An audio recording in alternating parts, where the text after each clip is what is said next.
The wedding venue was beautiful. My sister Jennifer had spared no expense. The Ashford estate was one of those historic properties that charged $20,000 just for the privilege of holding your event there. And that didn't include catering, flowers, or any of the other elements that turned a simple ceremony into a production. The gardens were immaculate, white roses everywhere, string quartet playing softly in the background. It was exactly the kind of wedding Jennifer had always wanted. I was sitting at table 7, which should have told me everything I needed to know about my place in the family hierarchy. Not at the head table with immediate family, not even at table 1 with the honored guests. Table 7 near the back with my cousin Marcus, who everyone avoided because he talked too much about cryptocurrency, and my Aunt Helen, who'd been divorced 3 times and liked to tell people about each marriage in excruciating detail. Sarah. My mother materialized beside me, looking resplendent in a mother-of-the-bride dress that probably cost more than most people's monthly rent. Patricia Williams had always known how to make an entrance. There you are. We've been looking for you.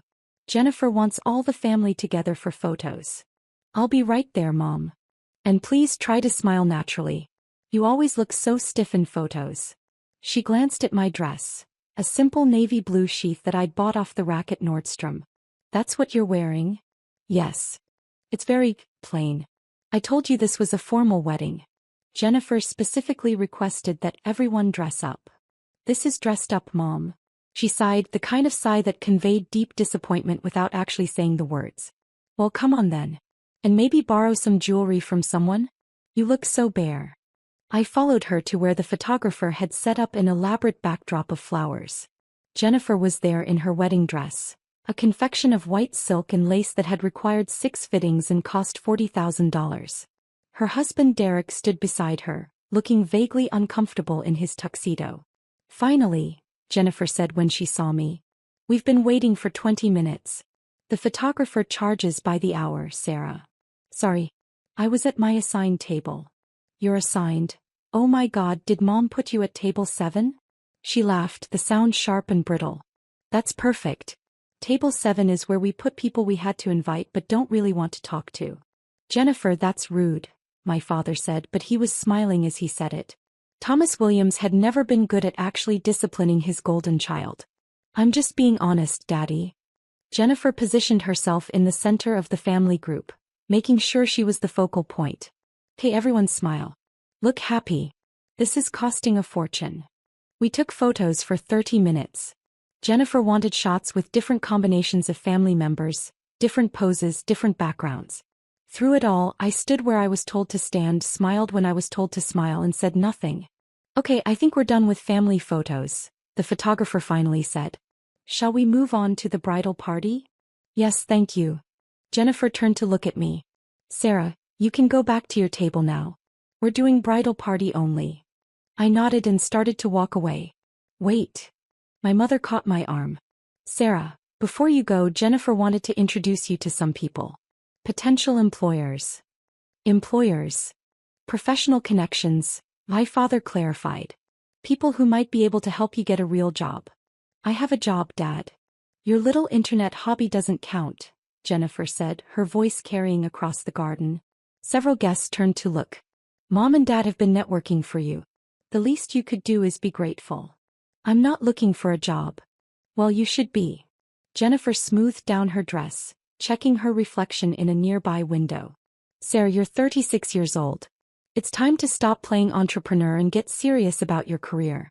These people are doing us a favor by even considering you. Considering me for what? Alan Brennan over there. My mother gestured to a distinguished-looking man in his 50s. He's a senior partner at a marketing firm. He said they have an opening for a junior account coordinator. It would be perfect for you. Starting salary is only $55,000, but with your lack of experience, that's actually quite generous. Junior account coordinator, I repeated. Everyone has to start somewhere, my father said firmly. You've wasted 15 years playing around with websites. It's time to get real work experience. Alan is willing to interview you as a favor to us. And Margaret Chin, the woman in the green dress, she owns a PR boutique. She said she might have an entry-level position opening up in a few months. You'd be answering phones, doing administrative work, but it would get your foot in the door. I looked at Margaret Chin, who was chatting with a group of guests and laughing at something someone had said. She looked successful. Confident. Like she'd built something real. I appreciate the thought, I said carefully, but I'm not interested. You're not interested. Jennifer's voice had gone cold. Of course you're not. Because you'd rather keep pretending that your little online shop is a real business. God, Sarah, when are you going to grow up? Jennifer, don't start, Derek murmured, but she ignored him. No, Derek, someone needs to say it.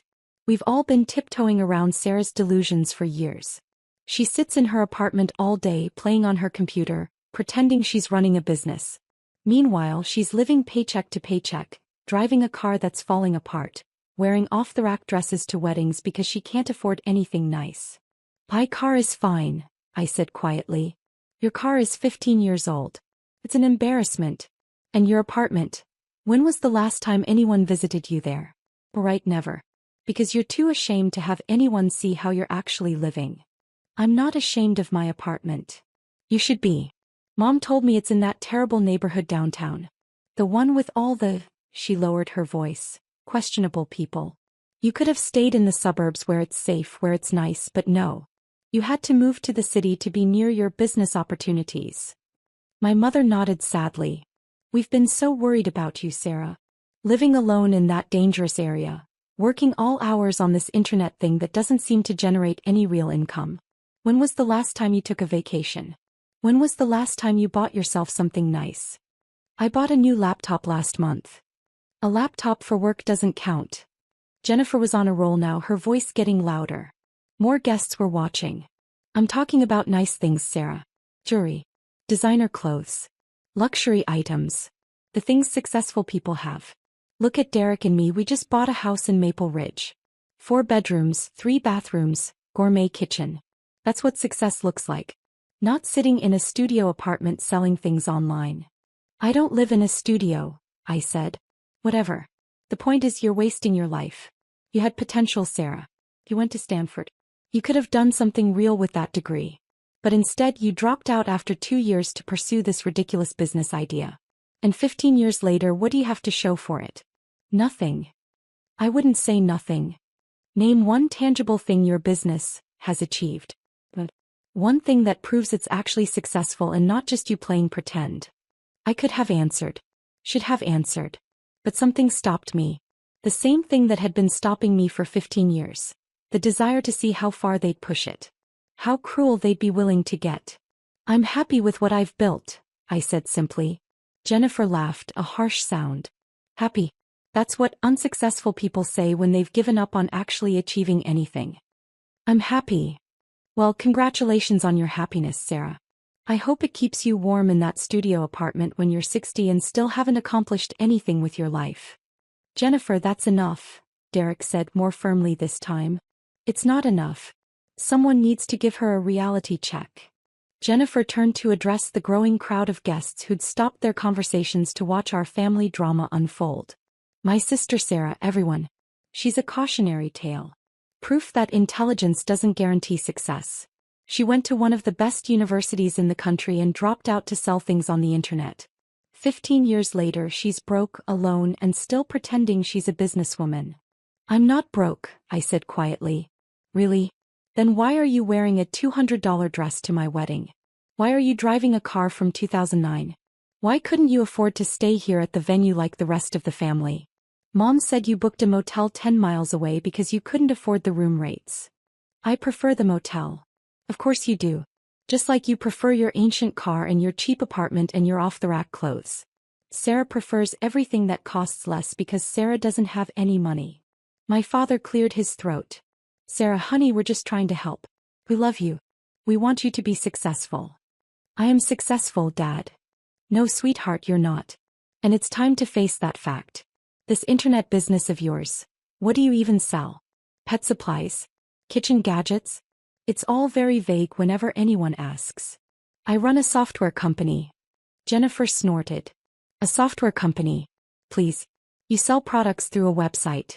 That's not a software company. That's called being a middleman on the internet. I develop software solutions for e-commerce businesses. Which no one has ever heard of. Name one client. One major client that proves your company is legitimate. I could have named 20. Could have rattled off a list that would have made her jaw drop. But I just smiled and said nothing. See? Jennifer gestured to me triumphantly. She can't name anyone. Because there is no one. There is no real company. There's just Sarah sitting in her apartment, doing who knows what on her computer, pretending she's a tech entrepreneur. The tech industry is very competitive, my mother added, her voice sympathetic. Sarah tried, but she just doesn't have what it takes. And that's okay.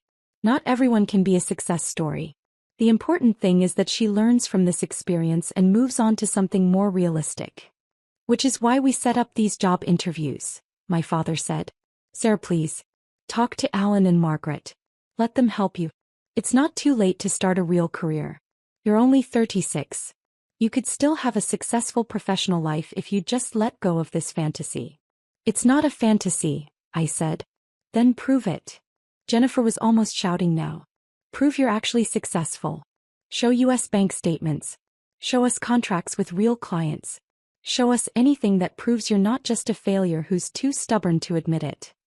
The garden had gone completely silent. Even the string quartet had stopped playing. Every single wedding guest was staring at us now, watching the family meltdown with fascinated horror. Derek put his hand on Jennifer's arm. Jen, maybe we should. No. She shook him off. I'm tired of pretending everything is fine. I'm tired of making excuses for her to our friends. Oh, Sarah couldn't make it to dinner because she's working. Oh, Sarah can't contribute to Mom's birthday gift because money's tight. Oh, Sarah can't dress nicely because she spent all her money on her business. I'm done. I'm done covering for her failures. I never asked you to cover for me, I said quietly. You didn't have to ask. That's what family does. We protect each other. We make excuses for each other. But I'm done, Sarah. I'm done pretending you're not an embarrassment. The word hung in the air like smoke. My mother gasped. Jennifer. That's too far. It's not too far enough. Look at her, Mom. Look at what she's wearing. Look at her life. She's an embarrassment to this entire family. We have all these successful people here. Derek's colleagues, my friends from work, Dad's business associates. And they all know that you have a daughter who's a failure. They all know about Sarah and her sad little internet shop that never made anything of itself. I think maybe everyone should take a breath, a voice said from behind me. I turned to see Alan Brennan, the marketing executive my mother had wanted me to meet. He was looking at Jennifer with an expression of deep discomfort. This is a wedding, he continued. Perhaps family disagreements should be handled privately? With all due respect, Alan, this is a private family matter, my father said stiffly. It's not very private anymore, Alan gestured to the 100 guests who were all watching. And I'm not sure I feel comfortable with how this young woman is being spoken to. Sarah is fine, my mother said quickly. We're just having a frank discussion about her future. As her parents, that's our right. It doesn't sound like a discussion. It sounds like an attack. We're trying to help her, Jennifer snapped. She needs tough love. She's been coddled for too long. By whom? Margaret Chin had joined the conversation now, her green dress bright in the afternoon sun. Because from where I'm standing, it looks like she's been doing this alone for 15 years with no support from any of you. You don't understand the situation, my mother said. I understand a family publicly humiliating one of their own at a wedding, Margaret said coolly. That much is very clear. Margaret, please, my father tried. This doesn't concern you. Actually, it does. Because you just told everyone here that I'm supposed to interview Sarah for an entry-level position at my company. Answering phones. Administrative work. Margaret looked at me properly for the first time. Sarah Williams. I didn't make the connection until just now. You're the Sarah Williams. I said nothing. The Sarah Williams who founded Nexus Solutions? The software platform that's revolutionizing e-commerce analytics. The garden seemed to hold its breath. I don't know what you're talking about, my mother said. Nexus Solutions, Margaret repeated louder now. One of the fastest-growing software companies in the tech industry. They provide enterprise solutions for major retailers. Last I heard they were valued at over $7 billion. Jennifer laughed uncertainly. That can't be right. Sarah doesn't.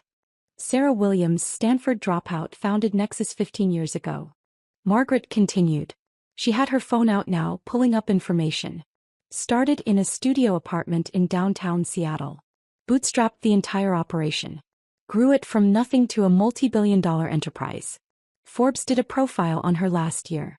Called her one of the most successful female tech entrepreneurs in the country. That's impossible, my father said flatly. Is it? Margaret looked at me. You're that Sarah Williams, aren't you? Before I could answer, someone gasped. I turned to see several guests looking at their phones, then at me, then at their phones again. Oh my God, someone said. Turn on the TV. The venue had a large television mounted in the bar area, usually kept off during events. But someone had turned it on and it was tuned to CNBC, the financial news network that covered major market movements and corporate developments.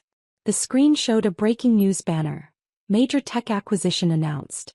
And below that, in smaller text, Nexus Solutions valued at $7.2 billion in pending acquisition deal.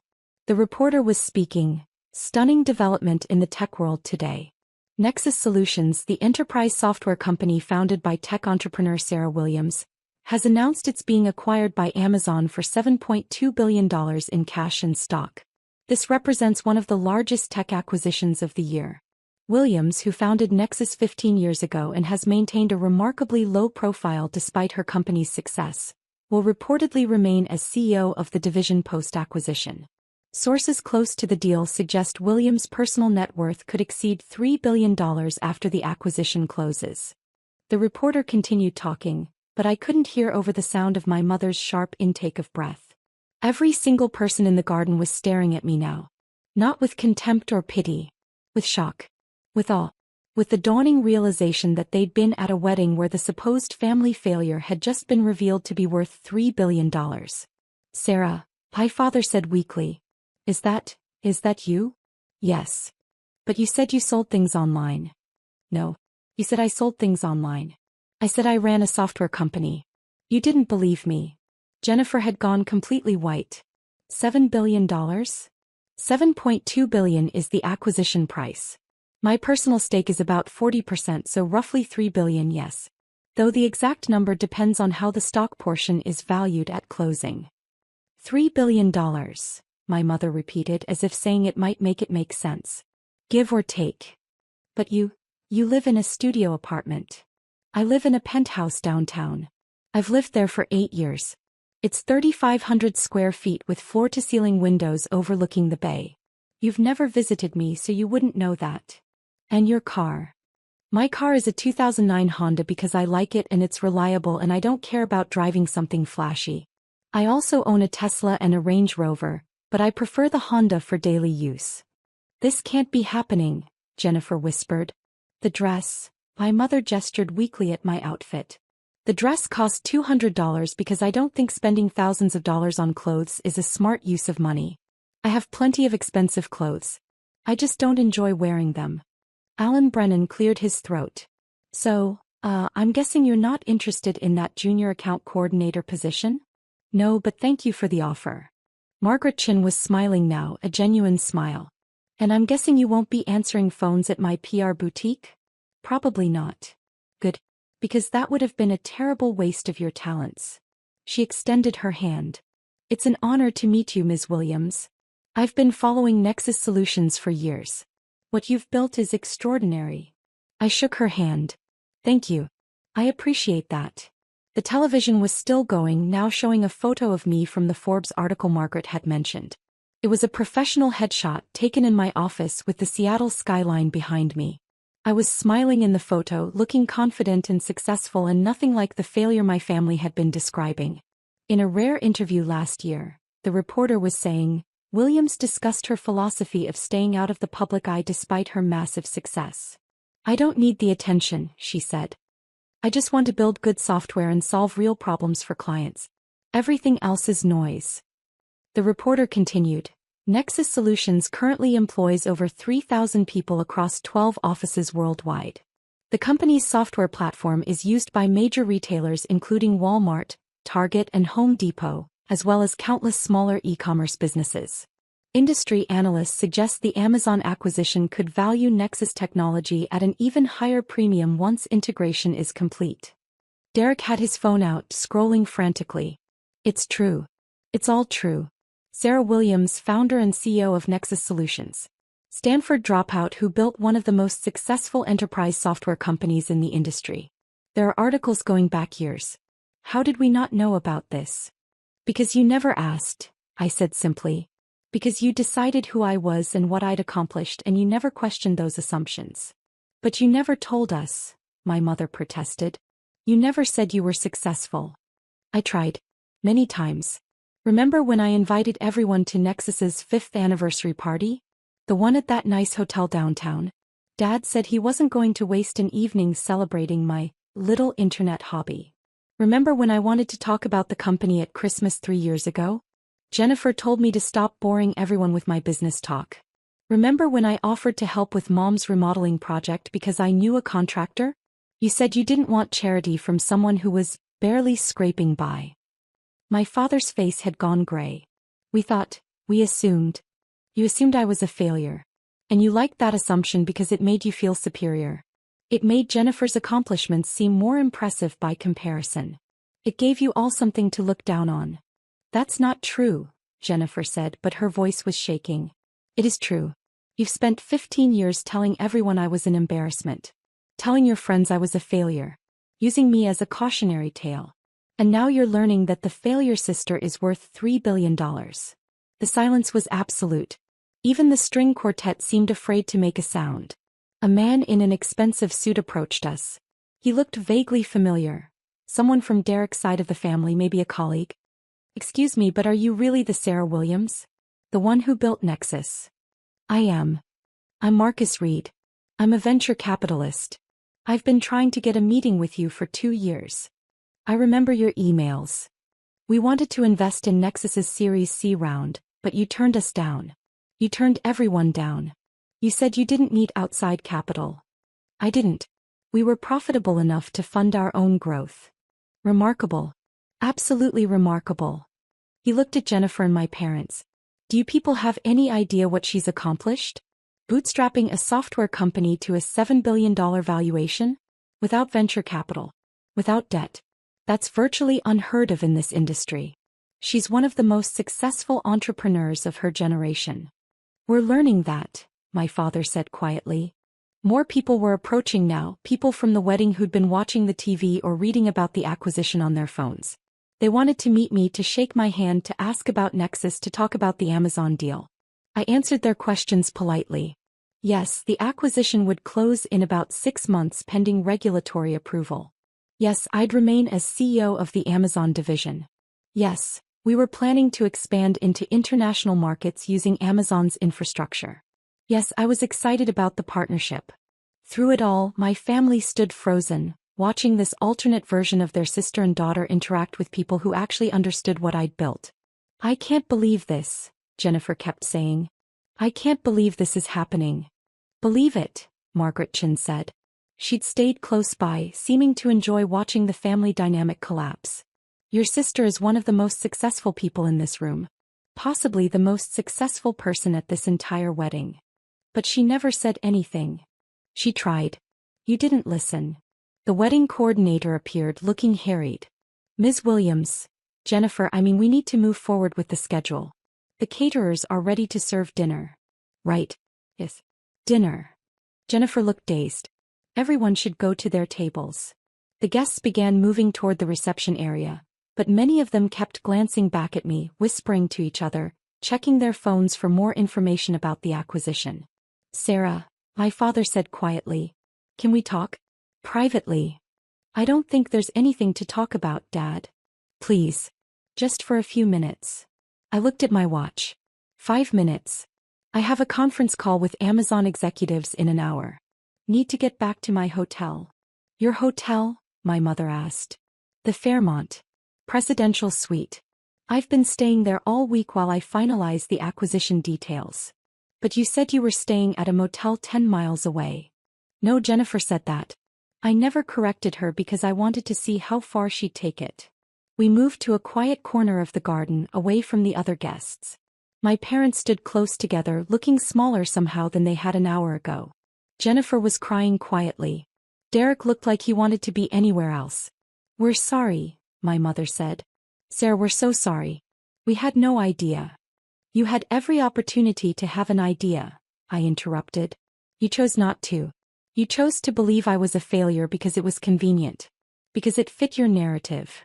"That's not fair," Jennifer said. "Isn't it? You told an entire wedding full of people that I was an embarrassment. You said I was a cautionary tale. You tried to set me up with entry-level jobs answering phones. You did all of that in front of 100 people, Jennifer. And you didn't do it because you were concerned about me. You did it because you enjoyed it. Because it made you feel important." "I didn't know. You didn't want to know. There's a difference." I looked at each of them in turn. "I built something extraordinary. I built it from nothing. I built it while you were all telling everyone I was a failure. I built it while you were making excuses for me to your friends. I built it while you were pitying me. And I did it all without your support or your help or even your basic respect." "What can we do?" my father asked. "How can we make this right?" "I don't know if you can. I don't know if I want you to." I checked my watch again. "I need to go. I have that call." "You're leaving?" "But the reception, the dinner." "I was seated at table 7, Mom. Table 7. With the people you had to invite but didn't want to talk to. That tells me everything I need to know about where I stand in this family." "We'll change your seat," Jennifer said desperately. "You can sit at the head table. You should be at the head table." "I don't want to be at the head table. I don't want to be at this wedding anymore. I came because you're my sister and I thought family was important. I was wrong. You've all made it very clear over the years that I'm not really part of this family. That I'm an embarrassment you tolerate." "That's not true," my mother protested. "It is true. And now you're upset because your embarrassment turns out to be a billionaire. Because your failure daughter is more successful than you ever imagined. Because you have to face the fact that you've been wrong about me for 15 years. I started walking toward the parking lot. "Sarah, wait." Jennifer called after me. "Please don't go. This is my wedding." I turned back one last time. "It's a beautiful wedding, Jennifer. The venue is perfect. The flowers are gorgeous. The food will be excellent, I'm sure. You got everything you wanted." "Except my sister," she whispered. "You never wanted your sister. You wanted someone to look down on. Congratulations, you had that for 15 years. But it's over now." I walked to my car, my 15-year-old Honda that I loved, and drove away from the Ashford estate. In my rearview mirror I could see my family standing in the parking lot watching me go. My phone buzzed with texts as I drove. My mother, my father, Jennifer, all of them wanting to talk, to explain, to apologize. I didn't respond. Instead I called my assistant. "Hey Amanda. Can you push the Amazon call back by 30 minutes? Thanks. Also, I need you to schedule a meeting with our PR team tomorrow morning. The acquisition announcement has gotten more attention than we expected. We need to prepare a proper media strategy." "Already done, boss. The requests for interviews are flooding in. Everyone wants to talk to you. Forbes, Bloomberg, Wall Street Journal. Tell them I'll consider interview requests after the acquisition closes. Until then, we're keeping our heads down and focusing on the integration planning." "Got it. Anything else?" "No. Thank you, Amanda." I hung up and drove through the city, toward my hotel, toward my conference call with Amazon executives, toward my $3 billion future. My phone kept buzzing. More texts. Then voicemails. Then emails. My family wanted to talk. Wanted to apologize. Wanted to understand. But I didn't owe them anything. Not my time, not my forgiveness, not my explanation. I'd spent 15 years building something extraordinary while they told everyone I was a failure. I'd done it without their support, their belief, their encouragement. I'd done it alone. And now they knew. The whole world knew. The bride's embarrassment sister was actually worth $3 billion. The family failure had built an empire. The look on Jennifer's face when the news broadcast started, that moment of dawning realization, was worth more than any apology they could offer now. Because that moment was truth. Pure, undeniable truth. They'd been wrong. About everything. For 15 years. And now they had to live with that. I pulled into the Fairmont's parking garage, gave my keys to the valet, and rode the elevator up to the presidential suite. The view from up here was spectacular. The entire city spread out below me, lights beginning to twinkle as evening approached. Somewhere out there a wedding was continuing. Dinner was being served. Toasts were being made. Jennifer was probably smiling for photos and pretending everything was fine. But everyone at that wedding knew the truth now.